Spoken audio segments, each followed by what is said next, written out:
Assalamualaikum warahmatullahi wabarakatuh. Apa kabar Anda pemirsa TV 9 Nusantara? Senang sekali di hari ini saya Eli hadir kembali menyapa Anda untuk Jurnal 9 Siang Spesial. Karena di hari ini kita akan membahas tentang kesiapan KPU Jawa Timur mewujudkan pilkada yang berintegritas.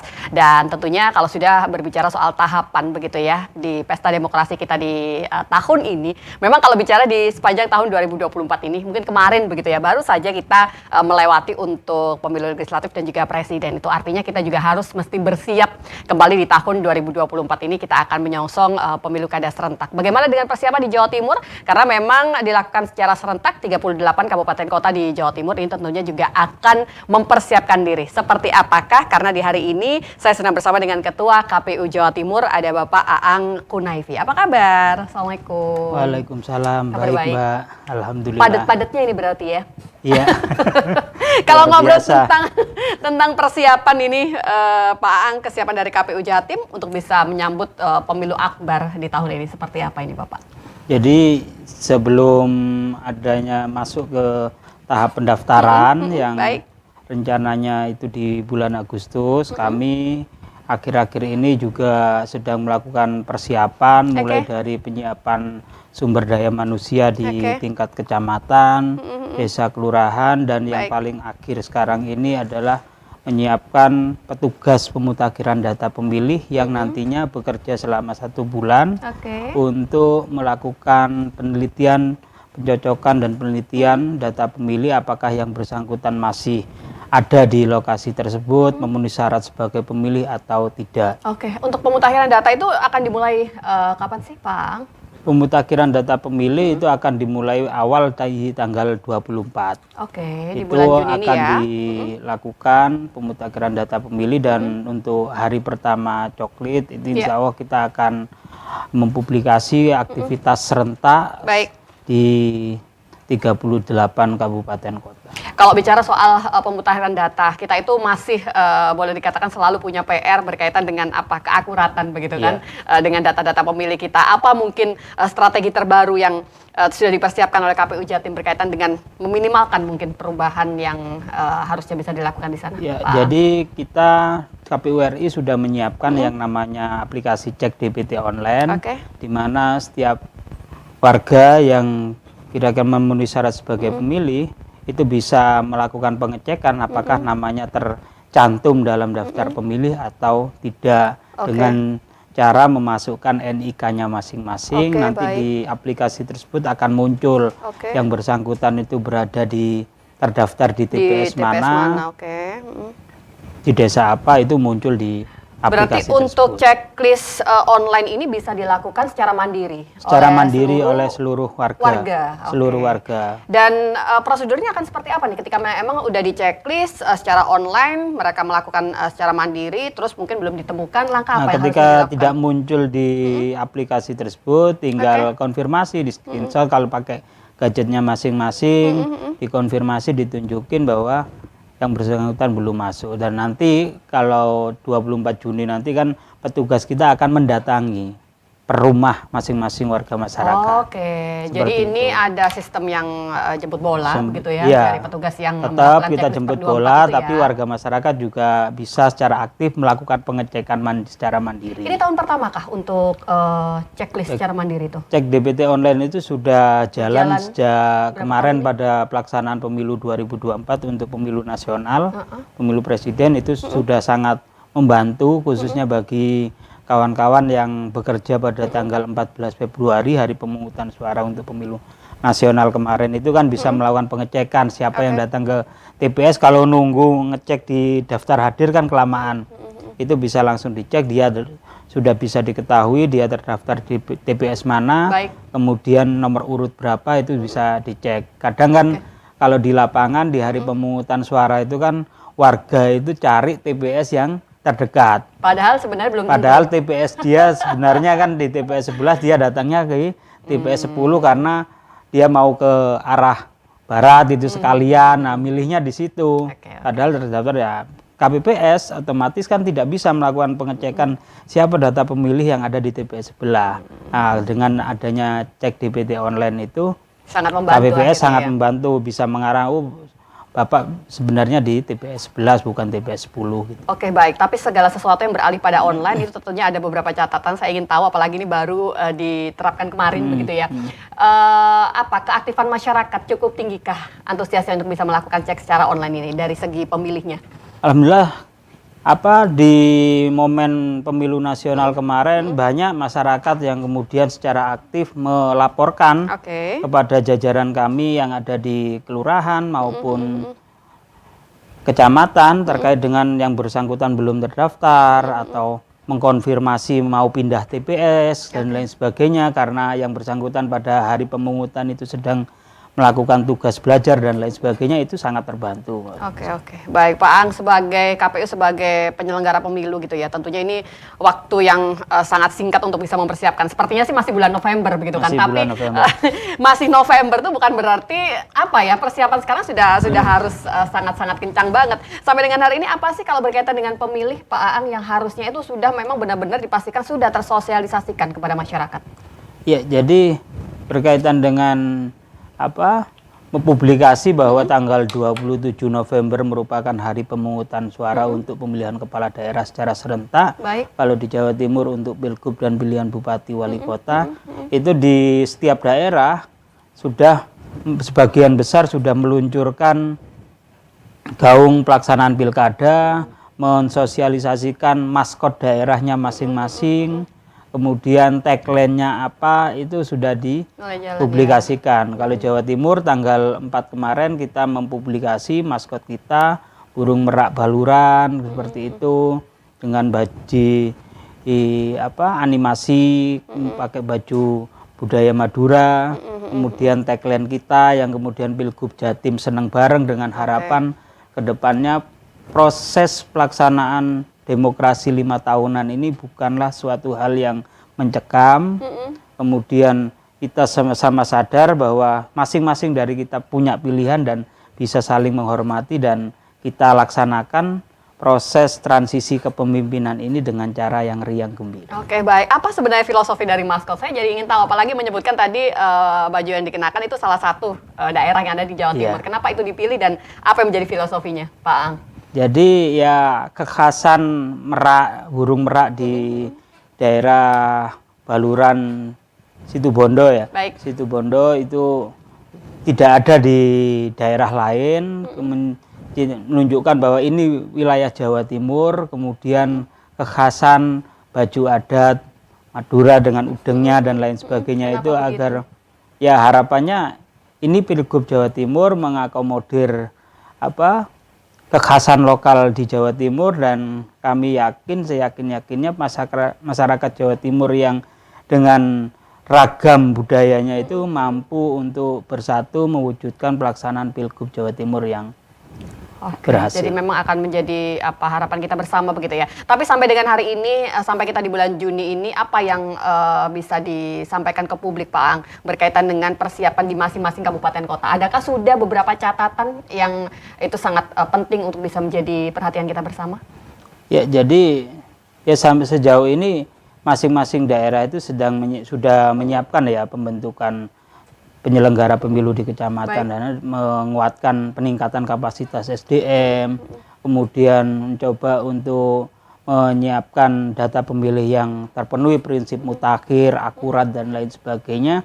Selain di sisi lain juga jajaran kita sedang berkoordinasi kaitan dengan kesiapan penganggaran, mana yang harus direvisi dan lain sebagainya, itu disesuaikan dengan kebutuhan. Karena kalau perencanaan kan bisa jadi pada pengaplikasian itu dipakai atau tidak. Nah, itu disesuaikan. Contoh misalnya ada atau tidaknya bakal calon perseorangan. Nah, kalau di Jawa Timur kan nggak ada, tapi tetap pada waktu perencanaan itu kan sudah disiapkan. Tapi untuk tahapan perseorangan, tahapannya sudah lewat selesai, kan ya? sudah lewat. Jadi sudah dipastikan Jatim nggak ada nih? Sudah dipastikan untuk Pilgub Jatim nggak ada, karena memang di tanggal yang sudah ditentukan tidak ada bakal pasangan calon yang menyerahkan Oke, berkas. baik. Mungkin beberapa catatan ini tentunya juga sudah mulai dirasakan oleh warga di Jawa Timur, khususnya mungkin kalau kita bicara di beberapa daerah di Jawa Timur begitu ya. Nanti kita akan coba kembali untuk bisa membahas tema kita di hari ini, kesiapan KPU Jatim mewujudkan pilkada yang berintegritas. Kita jeda sebentar dan pastikan Anda tetap bersama dengan kami pemirsa.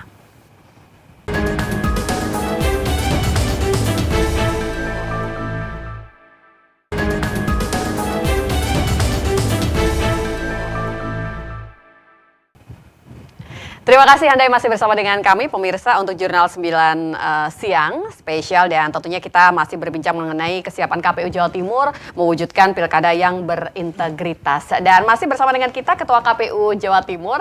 Anda mungkin warga kabupaten kota di Jawa Timur, salah satunya kalau kita bicara soal kota Surabaya saja begitu ya. Apa yang mungkin Anda ketahui berkaitan dengan persiapan di pilkada serentak yang akan digelar seperti yang disampaikan oleh narasumber kita tadi tanggal 27 November. Begitu ya Pak Ang. Kalau mungkin Anda masih merasa, kita masih minim nih informasinya, harusnya memang sosialisasi yang dilakukan oleh pihak penyelenggara pemilu itu bisa lebih masif lagi. Pak Ang, apa berkaitan dengan harapan dari masyarakat ini? Ya, jadi untuk membangkitkan semangat masyarakat nantinya berpartisipasi, Baik. kita akan mencoba mengkreasikan cara kita mensosialisasi pelaksanaan pemilihan kepala daerah yang mungkin untuk pertama kalinya ya, dengan waktu bersamaan 38 kabupaten kota memilih bupati, wali kota, serta memilih gubernur dan wakil gubernur. Ini jadi ragam kreasi sudah kita siapkan, misal dengan melakukan konvoy di setiap daerah atau semacam parade untuk mempublikasi jingle dan maskotnya masing-masing daerah tersebut. Jadi semaraknya itu biar misalnya kirap yang dilakukan itu akan diarah di setiap kabupaten, dikelilingkan, nanti titik kumpulnya ada di Surabaya. Itu rencana kami. Kemudian mencoba masuk ke wilayah-wilayah generasi muda, di mana kita sadar bahwa generasi muda di sekolah maupun di kampus ini juga cukup tinggi angka di daftar pemilihnya, sehingga pemilih pemula agar tidak terkontaminasi, agar tidak apatis pada hari pelaksanaan pemungutan, maka kita akan masuk dengan kegiatan sosialisasi yang sifatnya tatap muka dan beberapa event yang mungkin menurut mereka akan lebih menarik, dikemas, tidak boring dan lain sebagainya. Kemudian juga kita tidak bisa lepas berjejaring dengan kawan-kawan media, baik itu di televisi, radio, kemudian cetak, itu akan selalu kita kembangkan sehingga setiap masyarakat yang ada di Jawa Timur akan mengetahui sampai mana tahapan pelaksanaan pilkada, siapa bakal pasangan calonnya, bagaimana ketentuannya, itu akan terpublikasi dengan bantuan kawan-kawan media tersebut. Oke, baik. Kalau masih berkaitan dengan sosialisasi, cara terbaru adakah yang akan dilakukan oleh KPU Jatim? Mungkin lebih memanfaatkan teknologi, terus juga mungkin peran dari media sosial juga, gitu ya. Seperti apa yang terbaru, Pak? Ya, media sosial tidak dapat kita ingkari ya untuk saat ini, tentu hal yang wajib untuk kita adaptasi untuk perkembangan IT, media sosial. Kita mulai hari ini pun publikasi lewat media sosial itu selalu kita gencarkan, mulai dari apa itu pemilihan kepala daerah, hal-hal kecil itu sudah kami sosialisasikan di sana. Kemudian menggandeng para aktivis yang biasanya bermain di medsos untuk memberikan menyerukan kita gitu ya. masukan bahwa karena kalau kita kan agak susah itu untuk beradaptasi terkait dengan hal itu, tapi kalau dapat banyak masukan dari kawan-kawan yang sering beraktivitas di medsos itu tentu akan lebih menarik. Untuk aplikasi, mungkin pengembangan dari aplikasi yang sudah disiapkan KPU RI kami rasa cukup memadai untuk memudahkan masyarakat melakukan update kondisi pelaksanaan pemilihan kepala daerah, update keberadaan pasangan calon, siapa saja, latar belakangnya apa, itu mungkin akan bisa terlayani lewat aplikasi-aplikasi. Sebenarnya kalau bicara soal sosialisasi itu mungkin akan lebih bisa diterima oleh masyarakat ketika sudah mulai masuk di masa-masa kampanye. Dan itu di bulan apa, Pak? kampanye tentu nanti di setelah September ya. Oke, Di September jadi masyarakat sudah akan mulai kira-kira mengetahui sudah begitu ya. mulai ada penetapan pasangan calon. Kemudian masyarakat juga akan tersosialisasi dan nantinya juga KPU punya kewajiban untuk memfasilitasi ke aktivitas kampanye berupa debat calon.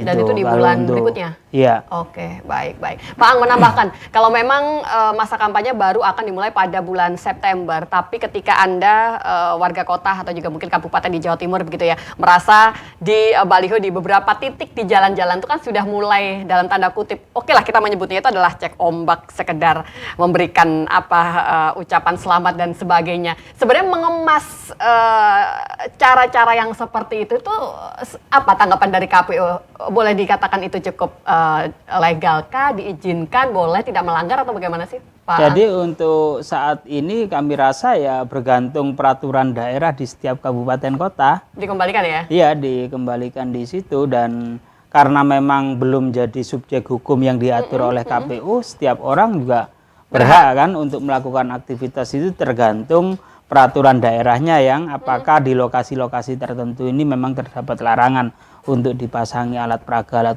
alat sosialisasi itu. Oke, berarti kalau dikembalikan pada aturan kabupaten kota itu hanya sebatas mungkin greeting-greeting yang diucapkan oleh beliau-beliau yang dalam tanda kutip sedang melakukan cek ombak itu hanya sebatas apa? Melanggar tata estetika kota? Estetika kota atau ya? Apa, ya itu yang punya kewenangan menindak itu biasanya pemerintah kota maupun kabupaten, biasanya eksekutornya adalah Satpol PP misalnya kan gitu. Nah kita untuk sampai hari ini itu belum punya kewenangan mengatur karena memang pendaftaran belum dilakukan sehingga yang bersangkutan belum tentu menjadi subjek hukum yang di bawah ketentuan kita dan lain sebagainya. Jadi itu dan saya rasa juga metode pemasangan gambar-gambar di pinggir jalan itu menurut sebagian orang mungkin masih efektif di samping metode lain melalui media sosial yang sekarang ini sedang kencang berkembang. Oke, baik. Kita kembali seperti yang sudah disampaikan oleh Pak Ang tadi.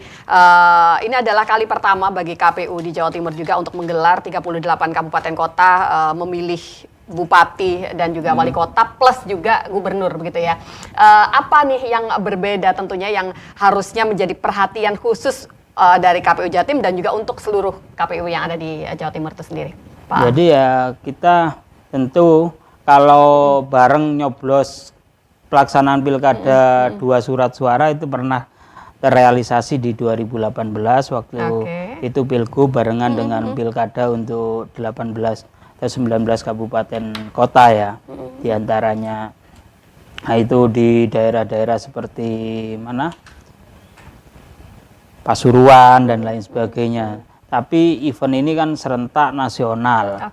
Dan kemudian secara anggaran mungkin itu lebih efisien karena bisa antara pemerintah provinsi dengan pemerintah kabupaten kota itu bisa sharing anggaran, siapa yang menanggung beban biaya untuk honor petugas yang ada di kecamatan, desa kelurahan atau nantinya di KPPS dan lain sebagainya.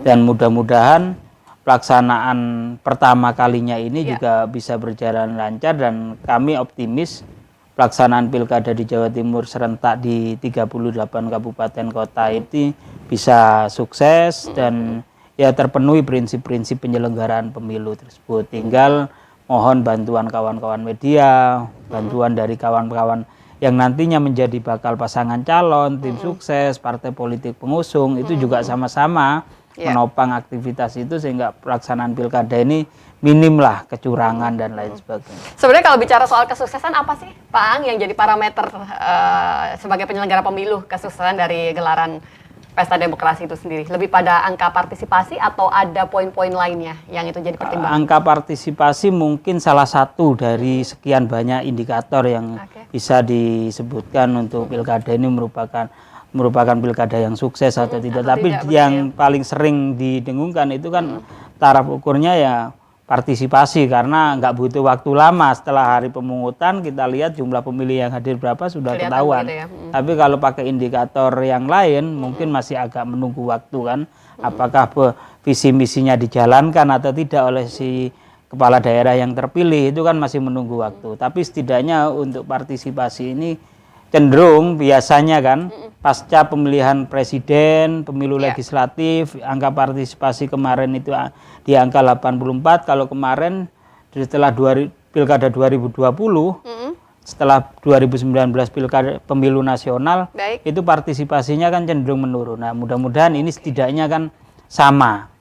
Gitu, sama-sama. Target dari KPU Jatim berapa nih Pak? Kalau memang kemarin 84,5 begitu ya, berarti di pemilu pilkada ini ya semoga kita bisa mampu sampai di 85% gitu kan.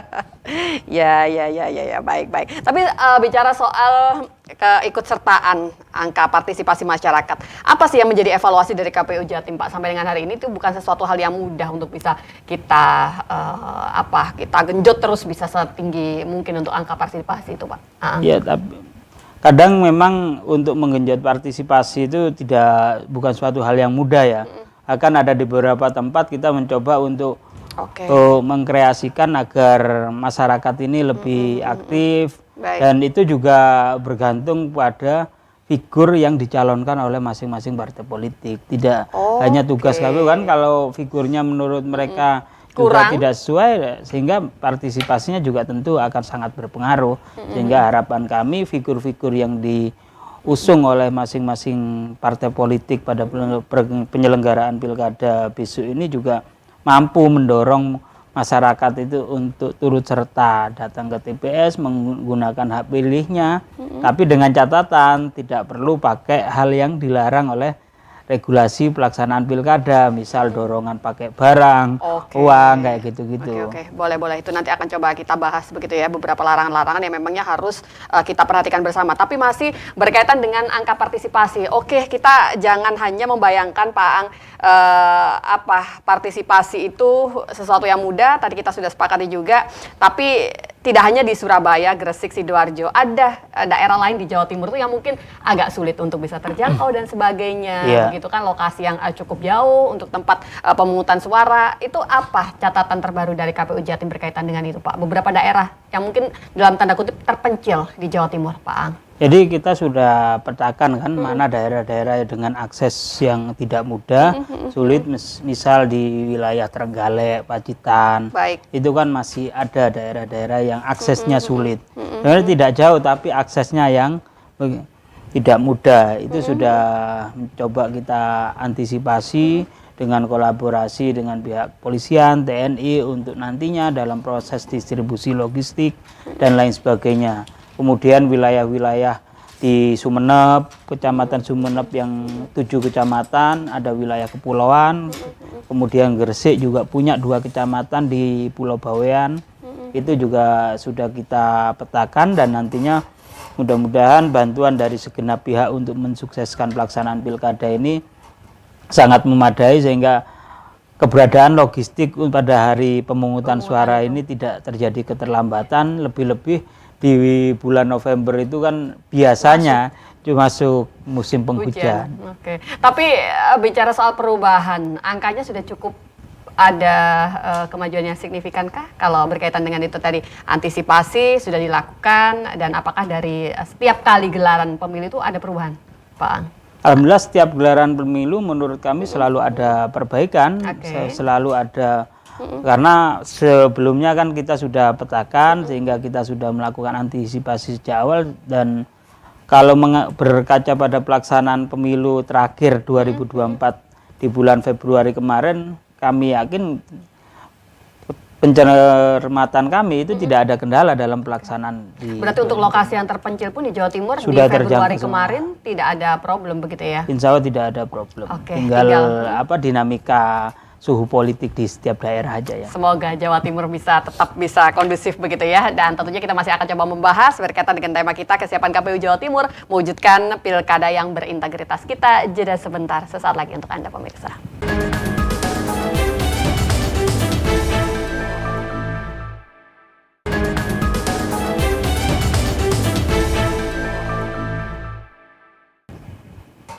Baik, kalau dari awal kita sudah banyak mendapatkan informasi secara detail dari tamu kita di hari ini, beliau yang merupakan Ketua KPU Jawa Timur. Dan kalau bicara tentang kesuksesan pada penyelenggaraan pilkada di Jawa Timur, ini tentunya memang tidak hanya mutlak menjadi tanggung jawab pihak penyelenggara, salah satunya adalah KPU begitu kan. Tapi peran serta kita sebagai masyarakat di Jawa Timur itu tentunya juga sangat dinantikan. Cuman sebatas apa dan langkah apa yang bisa kita lakukan di sana, ini tentunya harus kita ketahui bersama pemirsa. Dan saya kembali bersama dengan Pak Ang, monggo Pak. Ini kalau masyarakat mungkin diharapkan bisa lebih aktif lagi dan bentuk peran serta seperti apa yang sudah mulai bisa dilakukan sampai dengan hari ini Pak Ang?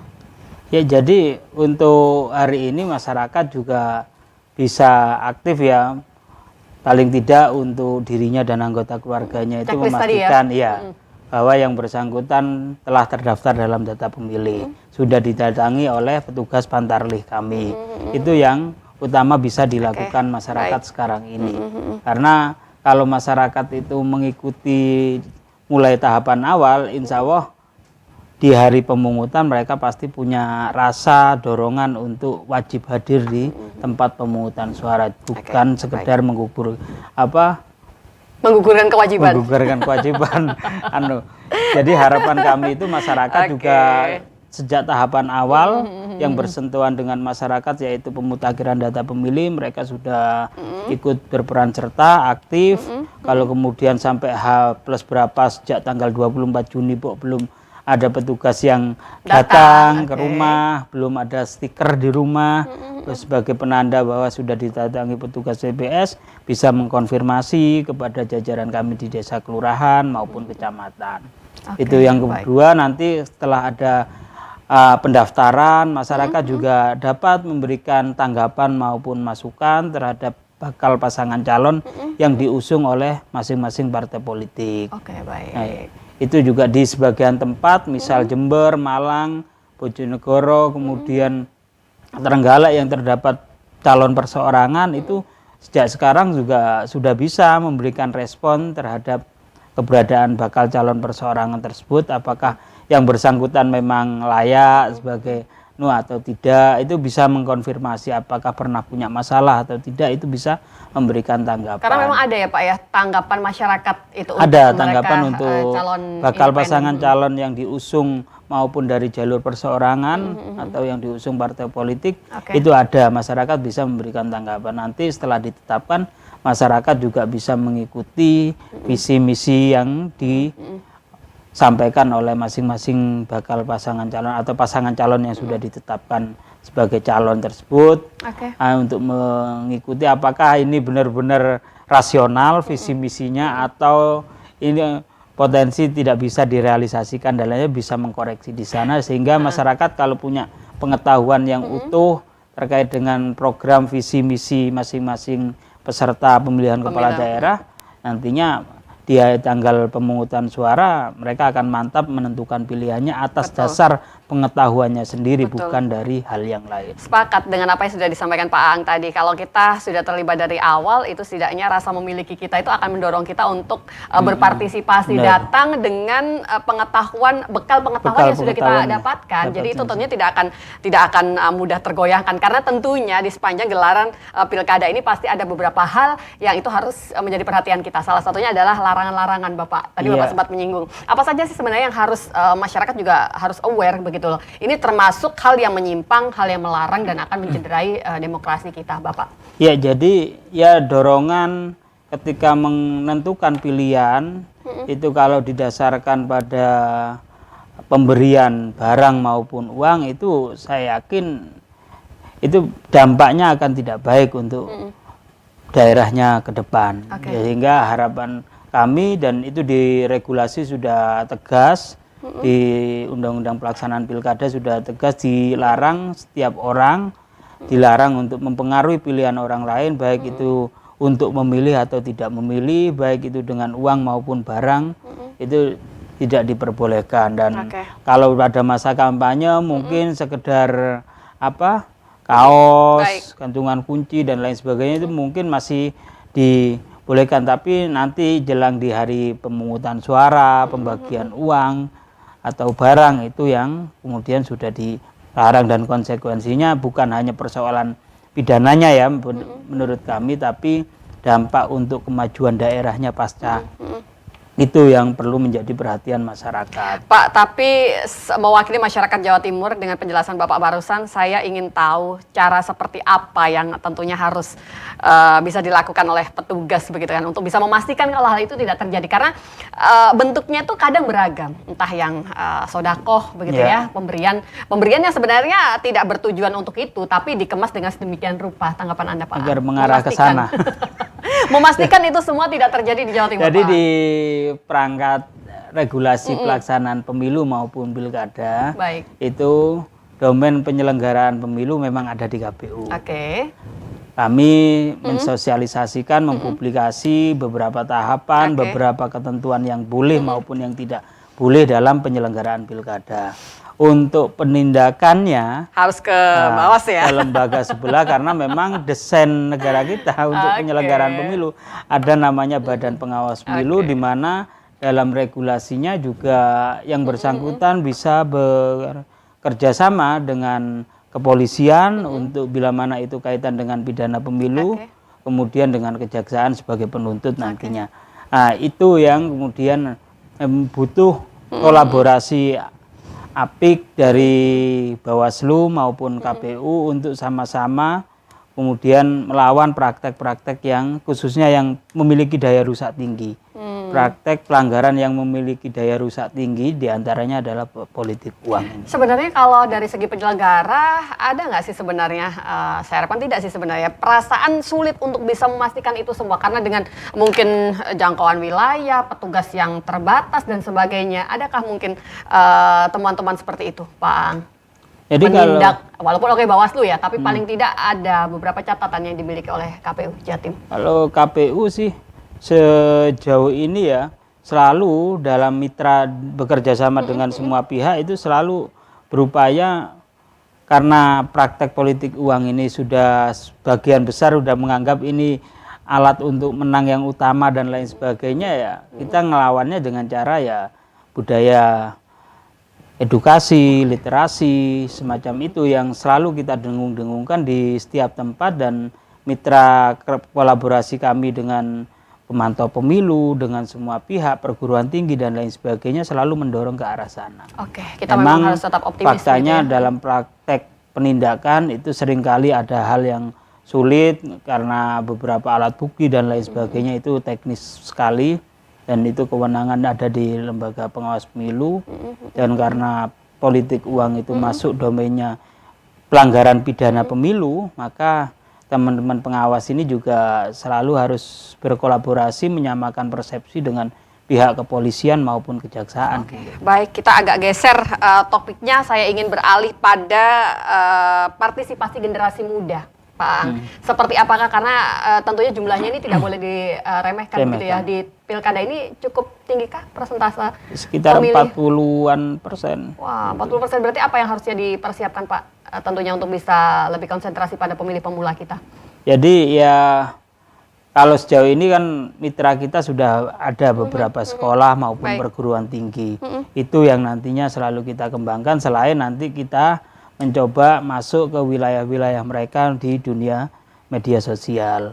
Itu kalau kolaborasi pertemuan tatap muka, mungkin waktu kita nggak akan cukup, anggaran kita nggak akan cukup, sehingga harus didorong dengan bantuan dari teman-teman media, kemudian memanfaatkan media sosial, kemudian kita bikin event yang mengundang mereka dengan artis yang lagi happening di mata mereka, itu juga Lebih efektif harapan begitu kami mereka akan lebih tertarik untuk mengikuti aktivitas sosialisasi. Tantangan mendirect generasi muda dengan mereka yang ada di atasnya itu cukup berbedakah treatment yang harusnya dilakukan dan mungkin yang sudah diaplikasikan oleh KPU Jatim, Pak Ang? Iya, jadi memang tantangannya tidak mudah mendirect hal itu, tapi kalau untuk di generasi di atasnya, saya rasa ya sebagian sudah memiliki kematangan ya, tinggal dipublikasi lewat televisi, radio dengan dialog seperti ini, insya Allah masyarakat itu sudah bisa memahami. Tinggal jenjang pendidikannya yang kadang itu harus kita pilah, pertimbangannya di sana, karena sebagian kalau kemudian kita melakukan pendekatan dengan komunikasi pertemuan tatap muka dengan di lingkungan perguruan tinggi misalnya, itu berbeda treatmentnya dengan kalau kita masuk ke lingkungan RT RW dan Gen Z itu dinilai lebih logis ya untuk urusan mereka menentukan dan politik, terus juga keterbukaan untuk bisa mencari tahu, itu kan mereka cukup berarti akan berpengaruh juga pada angka partisipasi, harusnya begitu ya Pak Ang? Biasanya begitu. Dan mereka selalu memunculkan pertanyaan-pertanyaan di luar dugaan kita kan. Tapi setidaknya ini juga harusnya dibaca oleh mereka yang akan berkontestasi begitu ya di gelaran pilkada ini. Kalau tentunya suara dari pemilih pemula itu juga harus menjadi perhatian bersama. Sebelum kita break, satu yang menjadi pertanyaan tambahan saya, kalau dari segi perempuan gimana Pak? Apakah ada perhitungan tersendiri dan itu cukup harusnya menjadi perhatian kita bersama, termasuk cara sosialisasinya Pak Ang, sedikit untuk pemilih perempuan? Jauh ini kalau untuk kelompok perempuan karena selalu dominan jumlahnya lebih tinggi daripada pemilih laki-laki ya, itu ya mitra kami di koalisi teman-teman perempuan itu selalu untuk kita berikan porsi tersendiri untuk melakukan aktivitas guna mensosialisasi di wilayah mereka masing-masing ya. Oke, baik, kita akan coba jeda sebentar dan kita masih punya satu segmen lagi, dan pastikan Anda tetap bersama dengan kami pemirsa untuk Jurnal 9 Siang Spesial, tentunya masih dengan tema kesiapan KPU Jawa Timur wujudkan pilkada yang berintegritas. Sesaat lagi untuk Anda.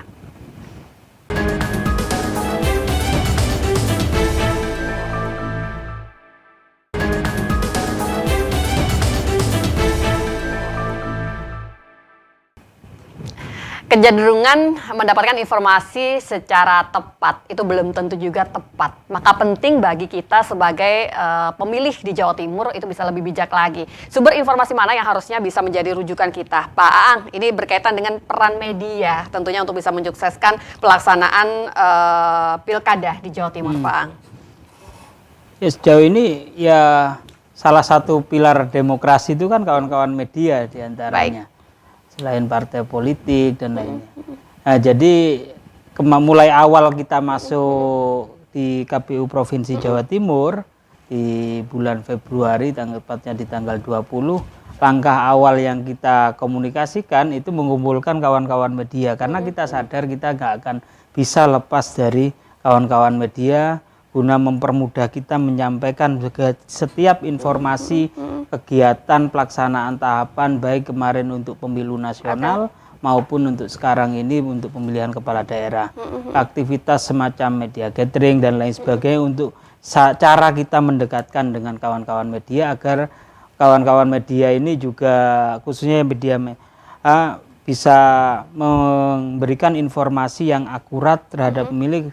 Seiring dengan banyaknya media tentu kita tidak bisa menjangkau semua, tapi sebagian besar itu sudah kita ajak komunikasi untuk mempublikasi sumber beritanya memang benar-benar dari KPU biar tidak ada berita hoax dan lain sebagainya, karena ya dewasa ini kan kita sama-sama tahu bahwa potongan video dan lain sebagainya itu bisa diinterpretasikan hal-hal yang aneh-aneh dan lain sebagainya. Iya, itu biasanya seperti itu. Oke, baik. Pertanyaan terakhir saya, Pak, ini KPU tentunya akan terus berupaya begitu ya mewujudkan pilkada yang berintegritas. Ini seperti apakah mungkin hal yang bisa disampaikan agar menjaga pemilu kita benar-benar berintegritas? Iya, pertama KPU berserta jajarannya baik di kabupaten kota, kecamatan, desa kelurahan atau nantinya di KPPS harus mampu sebagai menempatkan lembaga ini sebagai lembaga layanan, kemudian memberikan fasilitasi perlakuan yang sama kepada seluruh peserta pemilu maupun pemilih khususnya, kemudian jangan sampai mengambil langkah tindakan yang itu bisa dikonotasikan mendukung si A, si B dan lain sebagainya, ya? Karena itu kunci pertama suksesnya penyelenggaraan pemilihan kepala daerah menurut saya. Karena kalau KPU-nya atau sebagaimana pertandingan sepak bola kan, kalau pengadilnya di tengah itu sudah dianggap tidak netral, skornya berapapun pasti ada kerusuhan. Ini yang menjadi upaya kita, dan itu bukan pekerjaan yang mudah karena kita mengkonsolidasi sekian ratus ribu orang di TPS nantinya. Itu juga hal yang perlu kita hati-hati, dan kemudian berupaya sedemikian rupa masing-masing peserta pemilu itu juga mentaati setiap ketentuan yang sudah diatur oleh KPU. Oke, baik. Ini bagi pemirsa TV9 yang mungkin belum menyimak obrolan kita dari awal, Pak Aang, monggo bisa diberikan closing statement sebagai penutup dialog kita di hari ini. Silakan, Pak. Ya, dalam perhelatan Pilkada Serentak 2024, kami sangat berharap masyarakat se-Jawa Timur ikut serta berperan aktif dalam mensukseskan penyelenggaraan pemilihan kepala daerah yang untuk pertama kalinya di Jawa Timur guna memilih gubernur dan wakil gubernur, bupati, wakil bupati, serta wali kota dan wakil wali kota. Ini merupakan momen akbar yang akan berjalan setiap 5 tahun dan sangat menentukan masa depan daerah kita masing-masing. Harapan kami kalau masyarakat semua terlibat dan memahami mana yang dibolehkan, mana yang tidak boleh dalam penyelenggaraan, apa yang sudah kita ikhtiarkan, ini akan menghasilkan seorang pemimpin yang mampu membawa kebaikan dalam penyelenggaraan pemerintahan daerah nantinya di selama 5 tahun mendatang. Ini yang menjadi harapan kami dan ayo bareng-bareng bersama bahwa pelaksanaan Pilgub Jawa Timur, pilihan bupati, wali kota di 38 kabupaten kota, ini mengusung tagline senang bareng. Nah, ini yang menjadi harapan kami bahwa kita selenggarakan pemilihan kepala daerah dengan cara yang riang, kita senang walaupun kita sama-sama sadar masing-masing dari kita punya pilihan dan kita harus bisa menghormati pilihan dari masing-masing dari kita. Oke, baik. Insya Allah bisa Pilkada Jatim senang bareng. Itu tadi Bapak. Senang bareng. Selamat bekerja untuk KPU. Semoga tetap bisa bersikap yang netral dan menunjukkan integritas yang sangat luar biasa tentunya untuk pelaksanaan Pilkada di Jawa Timur. Sukses selalu Bapak Terima Ketua. kasih, Mbak Baik, Eli. terima kasih. Semoga apa yang kita perbincangkan di hari ini bisa memberikan manfaat untuk kita bersama. Saya Eli, pamit undur diri untuk Jurnal 9 Siang spesial di hari ini. Wassalamualaikum warahmatullahi wabarakatuh. Waalaikumsalam.